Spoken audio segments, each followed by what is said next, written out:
dia, meninos, tudo bem com vocês? Hoje nós vamos iniciar um novo gênero na língua portuguesa, que é o gênero da notícia. O que seria a notícia? A notícia ela é o gênero mais atual que pode existir nos nossos dias, não só nos nossos dias agora, mas desde sempre, né? Porque a notícia engloba todo o acontecimento da época, ou seja, do que nós estamos vivendo agora. E ela pode ser passada por várias plataformas. Como assim? Através de jornais. Quando eu falo de jornal, eu não estou falando somente do jornal que passa na televisão, do Jornal Nacional. Eu estou falando do jornal que passa na televisão, do jornal da rádio, do jornal que tem na internet, do jornal impresso também. Porque hoje em dia as plataformas digitais estão englobando várias perspectivas. No caso, existe o jornal impresso e também a editora do jornal impresso, ela criou ou pode criar um jornal online, um jornal virtual, certo? Além disso, os jornais também eles podem divulgar não só notícias nacionais, ou seja, do nosso país. Eles divulgam notícias, tem o jornal local, que são dos estados e das cidades, e tem jornais também que noticiam notícias internacionais de outros países, porque muitas das vezes influencia direto ou indiretamente aqui no nosso país, certo? Ultimamente, qual que é a notícia que nós mais estamos vendo? Sobre o coronavírus, não é? Então, eu quero que vocês observem a partir de hoje os noticiários que estão passando na televisão e me falem, depois a gente vai ter uma conversinha, certo? Sobre quais são as notícias que vocês acharam mais importantes. Porque não é só sobre o coronavírus, certo? Nós também teremos outros tipos de notícias e eu quero que vocês me falem depois. A notícia, antes dela ser publicada, ela passa por vários estudos. Por quê? Porque ela deve ser um trecho breve para não ficar cansativo. Ela é diferente do artigo científico, nesse caso. E ela pode ser tanto descritiva quanto narrativa. E a informação ela deve ser dada também com objetividade, certo? E o redator, ele não pode manifestar sua opinião sobre o fato que está sendo noticiado. E, infelizmente, hoje em dia, nos jornais televisivos, a gente vê muito isso, né? Além do repórter estar dando a notícia, ele expõe a opinião dele. Só que, na verdade, quem está lá assistindo o jornal não quer saber a opinião do jornalista. Ele somente quer saber a notícia. A opinião dele, ele pode formar através de outras notícias, juntamente com essa, juntando os fatos e estudando sobre o assunto, certo? Porque quando o jornalista ele dá a opinião dele, ele pode estar conduzindo o ouvinte, o telespectador, e digamos que ele pode estar manipulando o ouvinte para ter a opinião como a dele, certo? Ele vai impedir o ouvinte, o telespectador, de formar sua própria opinião, reproduzindo somente a opinião do jornalista. O noticiário também, a notícia, ela pode ser dada de forma explícita, quando tudo fica claro, quando você consegue entender com clareza o que está falando, ou de forma implícita. O que seria o implícito? Quando ele deixa para você deduzir a notícia, para você inferir o que está escrito, certo? Agora eu vou ler para vocês um pedacinho de uma notícia que está no próprio livro de vocês, na página 3, certo?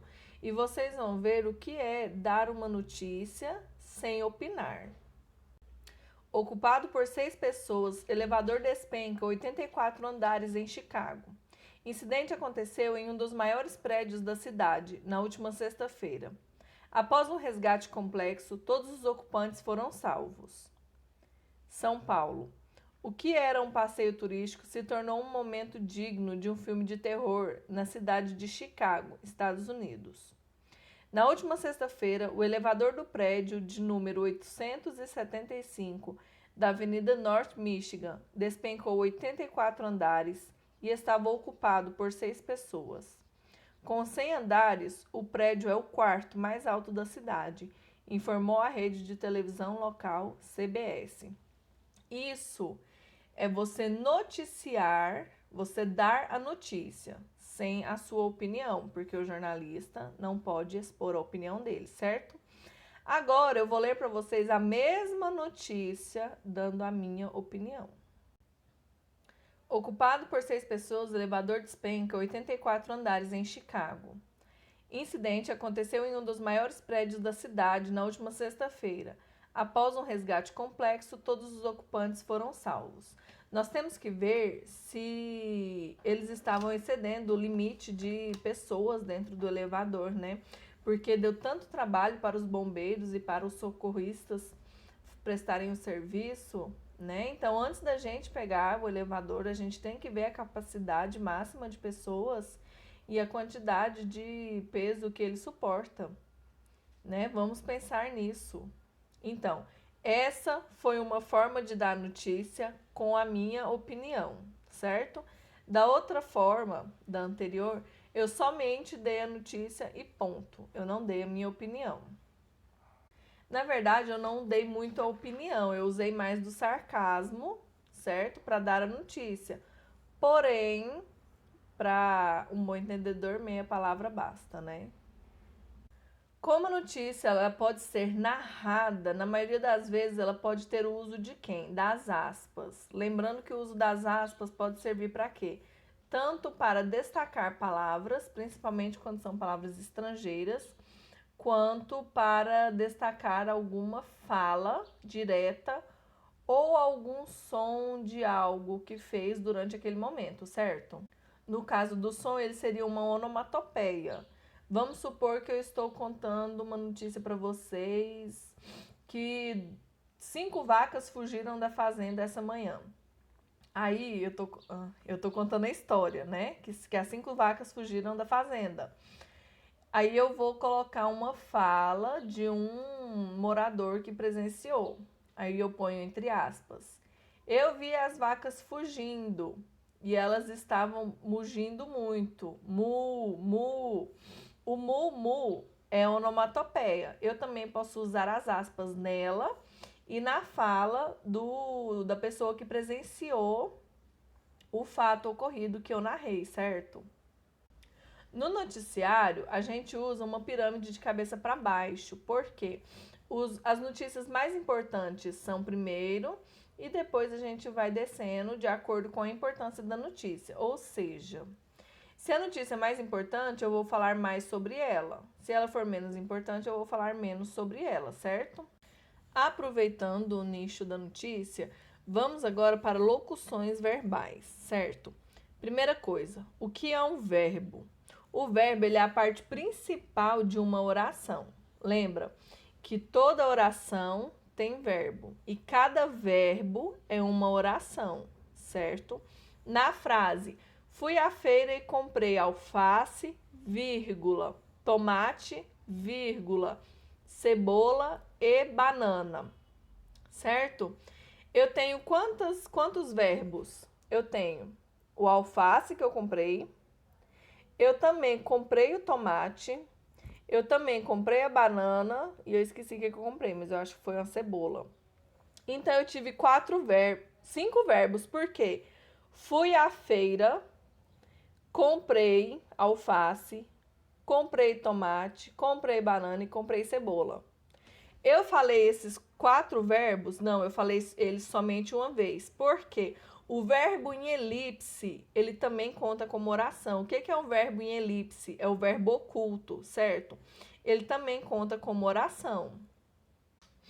Agora vamos para a locução verbal. Quando a gente fala de locução, a gente tem que ter a ciência que é mais de uma palavra, certo? A locução verbal, eu uso o quê? 2 verbos. Eu uso um verbo auxiliar e o outro verbo no gerúndio, ou no particípio, ou no infinitivo, certo? Eu sempre vou ter o verbo auxiliar e o verbo principal. Um exemplo. Ando estudando muito. O ando é um verbo, é o verbo auxiliar, e estudando é o verbo principal, certo? E ele está no gerúndio, no ando, endo, indo, lembra? Então, isso é uma locução verbal, ok? Outro exemplo que eu quero dar para vocês é o quê? As locuções verbais constituídas pelos verbos ter e haver. Depois do ter e haver, a gente usa quem? O particípio, certo? Exemplo. Ela já tinha estudado bastante, certo? Um outro exemplo que pega muito, muito mesmo, é o verbo imprimir. Vamos lá agora ver como falar de forma correta, ok? Aquela impressora já havia imprimido 55 folhas. Tá certo ou tá errado? Tá certíssimo, certo? Depois do verbo haver e ter, o outro verbo vem no modo do particípio, ok? Outro exemplo para vocês. Eu pensei que ele tinha imprimido as atividades. Imprimido está certo ou errado? Está certinho. Lembrando que ele é depois do verbo ter e haver, ok? Agora, quando eu uso impresso, o livro foi impresso por só uma editora, certo? Outro exemplo. Esses folhetos já estão impressos há dias, ok? Então, depois do verbo ter e haver, imprimido, ok? Características naturais do Brasil, clima e vegetação. A primeira coisa que a gente tem que saber é que a paisagem natural, não só do Brasil, mas também de todo lugar, ela está relacionada com o clima e com a vegetação. O nosso país, ele está localizado, a maior parte dele está localizada na zona tropical. Por isso, o clima brasileiro é predominantemente quente. Porém, a gente tem que ressaltar o quê? Que o clima ele é influenciado por vários fatores naturais, como relevo, altitude, a proximidade do mar e as massas de ar, certo? Não só os fatores naturais, como alguns fatores humanos também influenciam em relação ao clima. Como assim? As queimadas influenciam, o desmatamento de árvores também, a poluição que as indústrias e os automóveis causam também é um fator. O que a gente pode entender sobre massa de ar? A massa de ar, ela é o quê? Ela nada mais é do que a temperatura, a pressão e a umidade da atmosfera. Na página 52, eu tenho as características das massas de ar que atuam no Brasil e vou ler para vocês, tá bom?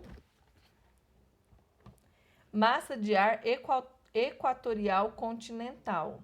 Ela pode ser representada pelo MEC, ok? Característica dela: ar quente formado no interior da Amazônia, apesar de ser continental, é muito úmida, devido à intensa evaporação causada pela radiação solar sobre a vegetação densa e úmida da floresta. Quais são as consequências dela? Durante o ano, ela é responsável por forte calor e pelas chuvas no norte, noroeste do Brasil. Durante o verão, atua no centro-sudeste e até em algumas partes do sul do país. Então, ela é bem extensa e ela abrange vários lugares, certo? A massa de ar equatorial atlântica. A característica dela ela é quente e úmida, pois se origina no Oceano Atlântico, na região equatorial. A consequência, ela provoca chuva quando ela atinge os litorais norte e nordeste do Brasil. E quando a gente fala de consequência, não quer dizer que é uma coisa ruim, certo? Consequência é porque toda ação gera uma reação, gera uma consequência, certo? Massa tropical continental. Ela é quente e seca. Forma-se próximo ao Trópico de Capricórnio, na América do Sul. Ela atua ocasionalmente no sul e no sudeste do Brasil. Ela atua ocasionalmente no sul e no sudeste do Brasil, provocando temperaturas elevadas e baixa umidade. A massa tropical atlântica, originalmente ela é úmida, pois se forma sobre o Oceano Atlântico. Causa chuva nos locais onde atua. No inverno, instala-se sobre o centro do Brasil. onde perde sua umidade, tornando-se seca e estável, impedindo a chegada de ventos úmidos capazes de trazer chuva. Por isso, o interior brasileiro, especialmente no centro-oeste e no oeste de São Paulo e parte de Minas Gerais. Então, é essa massa de ar que encobre o centro-oeste, principalmente na época do inverno. E o que acontece? O nosso inverno é o quê? Frio e seco, muito seco. Tanto que nós já estamos quase beirando o inverno, saindo do outono, entrando no inverno. Eu acho que dia 21 de junho a gente já entra no inverno e o clima já está seco. A gente já está sentindo já secura na boca, na pele. A próxima massa de ar, massa polar atlântica. Forma-se sobre o Oceano Atlântico Sul, próximo à Patagônia, na Argentina. Ela é uma massa de ar fria e seca, porém, à medida que circula pelo oceano, torna-se úmida. Quando chega ao território brasileiro, provoca frente fria, que ocasionam chuvas seguidas de queda na temperatura nos lugares por onde passa. Ou seja, quando ela chega no Brasil, ela causa chuva e frio. Quando a gente fala de queda na temperatura, é frio, certo? Ela está associada também a uma ocorrência de geada e às vezes a precipitação de neve lá no sul do país, certo? Que aqui no Brasil o único lugar que tem geada, que neva, é o sul do país, ok? Estudando sobre as massas de ar, o que nós vamos poder deduzir sobre isso? O quanto ela influencia em nossa vida. Muitas vezes vocês podem pensar assim, para que eu estou aprendendo isso, né? Não vai mudar nada na minha vida. Mas vai. Às vezes você olha no celular a temperatura, vamos supor que está 25 graus. 25 graus não é tão frio, dá para sair mais relaxado, mais tranquilo, né? Porém, a gente não olhou o que? A massa de ar, a velocidade do vento. E isso pode mudar durante o dia, principalmente aqui no centro-oeste, gente. Isso daí é costume. Acontece da gente sair para a rua de guarda-chuva e voltar com guarda-chuva na mão, morrendo de calor, entendeu? Então, esse aprendizado, essa matéria, esse conteúdo vai influenciar em vários pontos da nossa vida, no nosso dia a dia, até na vestimenta que nós vamos escolher para sair durante o dia. Agora vamos ver um pouquinho sobre latitude, altitude e relevo e sobre proximidade do mar, o que isso influencia na temperatura das cidades, ok? A latitude eu vou fazer a leitura para vocês, tá bom? No Brasil, as latitudes próximas à linha do Equador recebem os raios solares perpendicularmente à superfície terrestre. Como são aquecidas com mais intensidade, essas áreas tendem a apresentar temperaturas mais elevadas. Nas latitudes ao sul do Trópico de Capricórnio, que abrange quase toda a totalidade da região sul, os raios solares incidem sobre a superfície terrestre com mais inclinação, aquecendo essas áreas com menos intensidade, que o resulta em temperaturas médias menos elevadas. O que a gente pode ter disso como lição? A gente tem que lembrar que o planeta Terra é em formato geóide, ou seja, ela é redondinha com as extremidades achatadas. Porém, a gente tem que saber também que ela não é assim só. Cadê? Aqui, assim. Que ela não fica só assim. Ela é o quê? Meio inclinada. Então, o sol que bate aqui em cima não é o mesmo sol que bate aqui embaixo, certo? Mesmo sendo aqui na frente, não é o mesmo sol que dá aqui, o que dá aqui, certo? Porque o globo terrestre ele não está assim, ele está o quê? Inclinado. Quando nós aprendemos os movimentos que a Terra faz, nós aprendemos somente dois, que é o de rotação e de translação. Por quê? Porque eles são os principais, eles que afetam nas estações do ano, na nossa temperatura, certo? Porém, a Terra tem outros movimentos a não ser eles. Sobre altitude e relevo, eu posso afirmar que quanto maior for a altitude, mais baixo é a temperatura do ar, certo? Agora eu vou ler um trechinho para vocês, ó. Nas regiões próximas ao nível do mar, o ar é mais denso, ou seja, ele é mais pesado. Por isso, retém mais o calor absorvido e irradiado da superfície.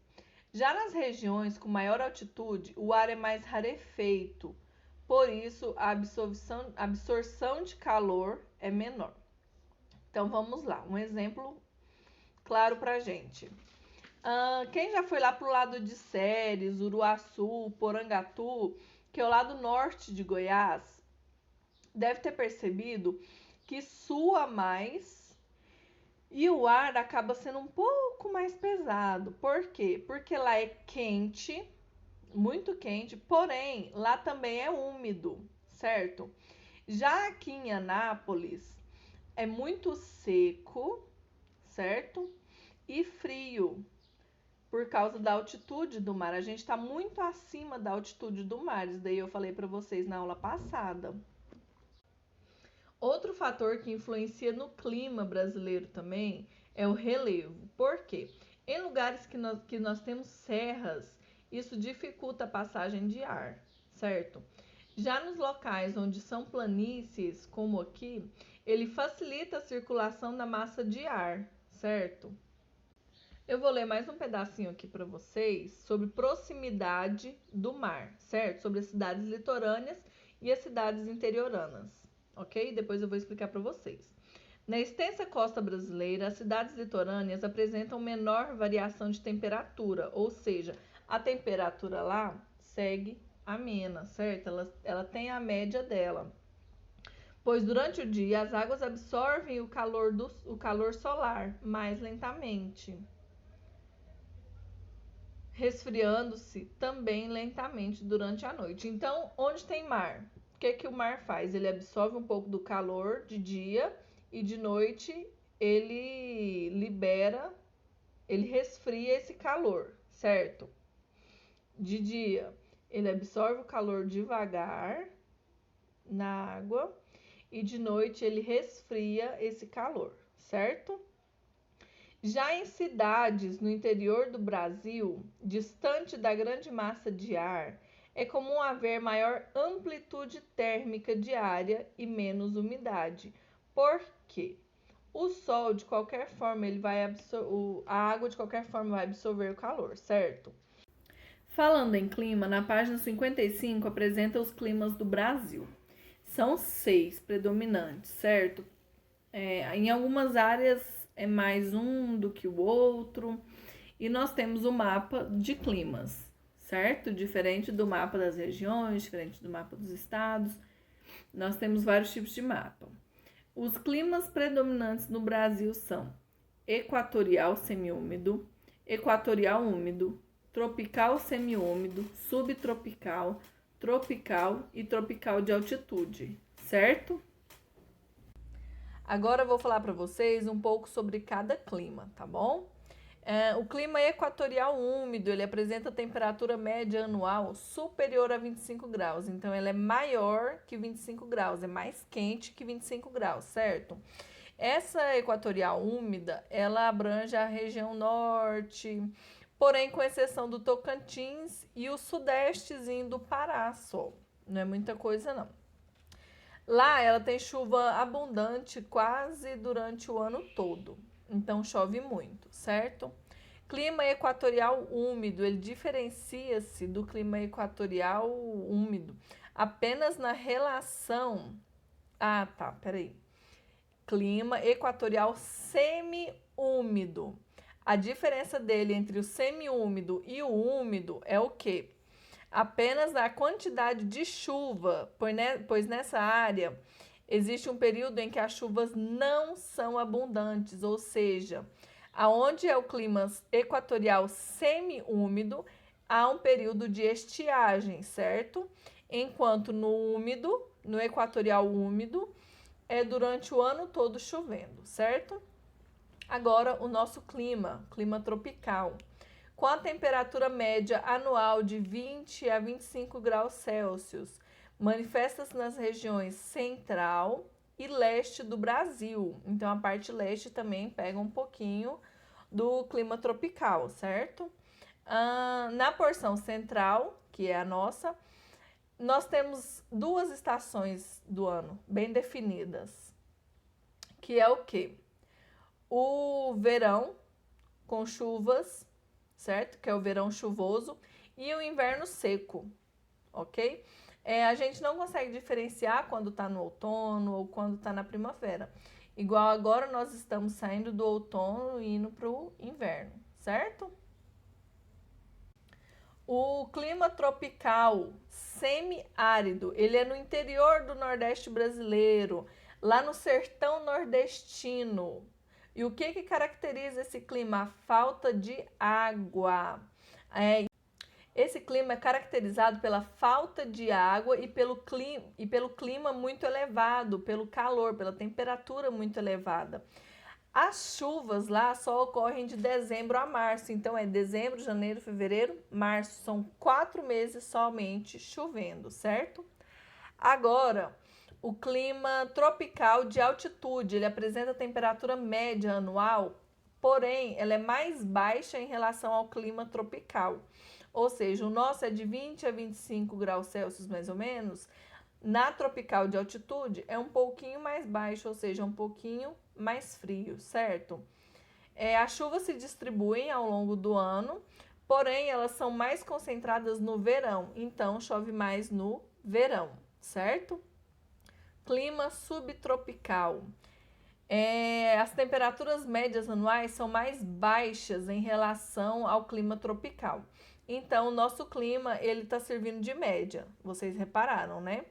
Porque nós estamos agora falando dos climas tropicais, ok? Por isso que estão comparando muito com o tropical. O nosso é de 20 a 25. O subtropical, que é abaixo, abaixo, é temperatura média anual mais baixa em relação ao clima tropical. A gente está falando de qual região? Da região sul, certo? Lá que faz muito frio, ok? Agora o livro 1 de inglês, tá? Eu vou terminar primeiro com o livro 1 e depois nós vamos fazer os livros 2, tá? Porém, de português eu já iniciei o livro 2 e ontem também com arte. Página 19 em inglês, tá? Número 2. A número 1 não vai ter como vocês fazerem. Por quê? É para discutir com um amigo. Não tem como vocês discutir com um amigo, então a gente pula ela. Vamos para 2. Primeiro, vocês vão ter que ler esse textinho para responder a 2, tá? Mas eu já vou deixar as perguntas feitas e depois vou ler o texto para vocês em português. Número 2. Letra A. Quem escreveu e de onde ele é? Quem escreveu o texto de baixo e de onde a pessoa é, tá? Letra B. Que tipo de texto é esse? Que tipo de texto que foi feito aí para vocês, tá bom? Agora eu vou ler o texto para vocês em português, porque em inglês tem no livro, vocês leem, tá bom? Na semana passada, fomos ao zoológico de Deiuala. Fui com meu pai, mãe e irmãos. Chegamos ao zoológico por volta de meio-dia. Como que eu sei que é meio-dia? Por causa do PM. Se fosse AM, seria meia-noite, tá bom? Compramos ingresso e entramos no zoológico. Primeiro, fomos ver os pássaros. Havia muitos pássaros de cores bonitas. Também vimos leões, tigres, ursos, macacos e guepardos. Os macacos eram muito fofos e eu os alimentei. Também vimos muitos outros animais, como crocodilos, peixes, chimpanzés e macacos. De novo os macacos. Ele gosta de macaco, essa pessoa, viu? Que é isso? Depois disso, caminhamos pelas ruas do zoológico. Fomos ao aquário. Lá, vimos muitas variedades de peixes, como Nemo, Catfish, Capfish. Depois, fomos a uma loja onde comemos pipoca. Depois disso, nos sentamos debaixo de uma árvore e almoçamos. Às 16 horas, nós voltamos para casa. Nunca esqueceremos essa viagem. Hari Prasad, 7ª série, Escola Internacional do Sul de Negombo, na Sri Lanka. Então, o nome dele é Hari Prasad, ok? Da 7ª série da Escola Internacional do Sul de Negombo, no Sri Lanka. Número 3, está perguntando o quê? Quais animais que ele viu no zoológico? Que ele falou aí que viu e que tem a imagem deles, vocês marcam o X, tá bom? Agora nós vamos ver o passado simples, ok? Eu vou dar um exemplo para vocês e depois eu vou explicar. There is a pencil case on the table. Ou seja, há um estojo em cima da mesa, né? Para vocês que sabem, isso que é meu estojo. Agora, o mesmo lugar onde estava o estojo. There was a pencil case on the table. Havia um estojo sobre a mesa. No capítulo passado, nós aprendemos o que? O verbo be in the past simple. Nesse vai ser o there, be in the past simple. No capítulo passado, nós vimos o que? O verbo for, o verbo estar, certo? Agora, o verbo haver, ok? A diferença entre o there was e o there are, que a gente tem que saber é que there was é usado no singular e significa tinha ou havia, certo? There were é usado no plural e significa tinham ou haviam, ok? Na número 2, vocês vão usar o tinha ou tinham ou havia ou haviam para completar essa tabela, certo? Uma dica que tá aí de azulzinho, tá escrito use, houve ou haviam para indicar algo que exista em um lugar, certo? Então, o there was, singular, there were, plural. Lembrando que o wasn't, negativo, e o weren't, negativo, ok? Para não havia e não haviam. A número 1, a próxima, está escrito Let's listen. Eu vou enviar para vocês um link com o áudio, tá? Para vocês escutarem e responderem às atividades, ok? Mas primeiro eu vou ler para vocês o que é para fazer, ok? Esse textinho vai estar no áudio que eu vou enviar para vocês. O que vocês vão fazer? Completar ou sublinhar as opções corretas, tá bom? Número 1, olhe para a foto abaixo. Sobre o que eles estão falando? Escolha a melhor opção do verbo para completar as frases. Qual verbo nós estamos vendo? O verbo haver, ok? Então, nós vamos ver ele no singular, no plural e no negativo, tá bom? A mãe fala: Então, como foi sua visita ao zoológico? A garota responde: Foi ótimo, todo mundo estava muito feliz e foi um lindo dia de sol.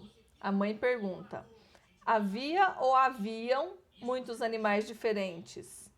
A menina responde: Ah, sim, havia ou haviam zebras, filhotes e elefantes e 3 girafas altas. Havia ou haviam apenas um tigre. Era grande e perigoso. Havia ou haviam outros animais, mas esses eram meus favoritos. Infelizmente, não havia ou não haviam pinguins. Eles são tão fofos. Por que eu li havia e haviam? Porque vocês vão ter que sublinhar a resposta correta, certinho? Página 21. Agora nós vamos ver sobre o some e o an. Compare essas frases da conversa anterior. Qual é a diferença entre some e an nessas frases? Então, eu quero que vocês me respondam o quê? Qual que é a diferença delas nessas frases? Eu vou ler as frases para vocês. There were some other animals. There weren't any penguins. O que eu quero que vocês respondam em inglês? Não, em inglês é maldade, né? Eu quero que vocês respondam. Some foi usado para representar tananã, tananã, tananã. N foi usado na frase tananã, tananã, tananã. Ok? Vocês vão explicar por que eu usei some em uma e N na outra. Essa resposta pode ser em português, tá bom? Número 2. Agora compare estes outros exemplos. Qual a diferença entre usar some e an? Nessas frases aí embaixo, ele quer saber qual é a diferença do some e do an, certo? Were there any monkeys in the zoo? Do you have any pets? Do you need some help? Can you lend me some money?